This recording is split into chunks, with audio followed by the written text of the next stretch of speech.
Hi friends, welcome to RG Telugu vlogs. మన ఇంట్లో ఉండే వస్తువులతో ఎంతో సింపుల్గా టేస్టీగా కేక్ ప్రిపేర్ చేసుకుందామా? ఎంతో రుచికరమైన ఈ కేక్ రెడీ చేసుకోవడానికి మిక్సీ జార్లో 2 కప్పుల గోధుమ రవ్వ వేసి మిక్సీ పట్టించుకొని ఒక గిన్నెలో వేసుకోవాలి.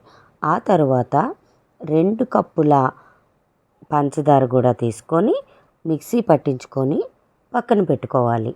ఆ తర్వాత ఏ కప్పుతోనైతే తీసుకున్నామో అదే కప్పుతో గోధుమ పిండి కూడా ఒక 2 కప్పులు వేసుకొని, ఆ తర్వాత మన ఇంట్లో ఒక్కొక్కసారి కొంచెం కొంచెం బిస్కెట్స్ మిగిలిపోతూ ఉంటాయి కదా, ఆ బిస్కెట్స్ కూడా వేస్ట్గా పారేయకుండా ఆ బిస్కెట్స్ కూడా పౌడర్గా చేసుకొని ఈ మిశ్రమంలో వేసుకోవాలి.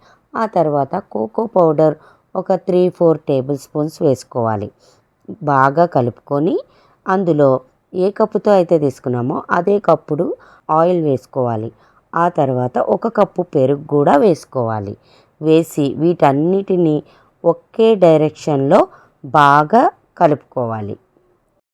బాగా కలుపుకున్న తర్వాత బేకింగ్ పౌడర్ కూడా ఒక 2 స్పూన్స్ వేసుకోవాలి. ఆ తర్వాత వెనీలా ఎసెన్స్ ఒక 4-5 డ్రాప్స్ వేసుకోవాలి.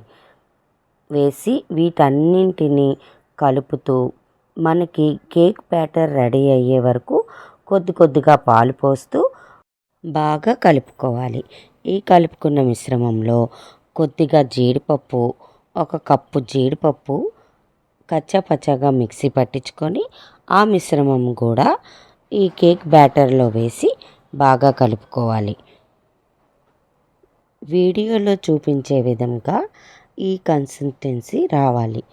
ఇలా తయారైతే కేక్ బ్యాటర్ మనకి రెడీ అయిపోయినట్టుగా.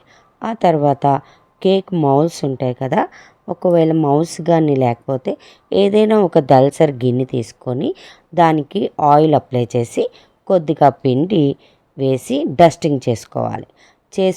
ఆ తర్వాత మనం ప్రిపేర్ చేసుకున్న ఈ కేక్ మిశ్రమంని ఈ బౌల్లో వేసుకోవాలి. ఒక పావు గంట సేపు ముందుగా ప్రీహీట్ చేసుకున్న ఒక కళాయిలో పెట్టి ఒక 30 మినిట్స్ లో ఫ్లేమ్లో ఉడికించుకోవాలి.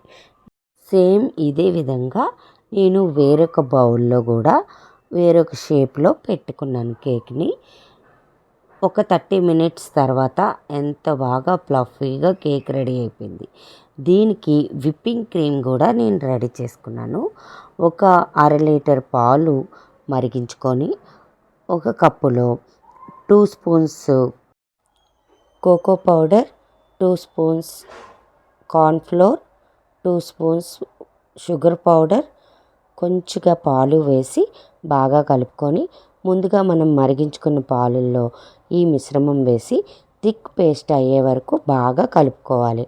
ఆ తర్వాత ఒక బౌల్లో ఒక 4-5 టేబుల్ స్పూన్స్ షుగర్ వేసి దాంట్లో కొంచెం వాటర్ వేసి షుగర్ సిరప్ తయారు చేసుకోవాలి.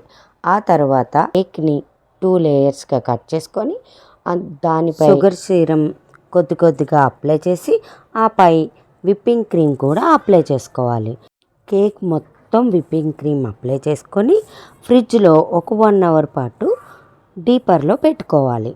ఆ తర్వాత ఎంతో రుచికరమైన ఇంట్లో ఉండే వాటితోనే సింపుల్గా గోధుమ రవ్వ, గోధుమ పిండితో ఎంతో టేస్టీ రుచికరమైన fluffing cake ready. Okay friends, నా ఈ కేక్ వీడియో మీకు నచ్చితే like, share, subscribe. Bye friends.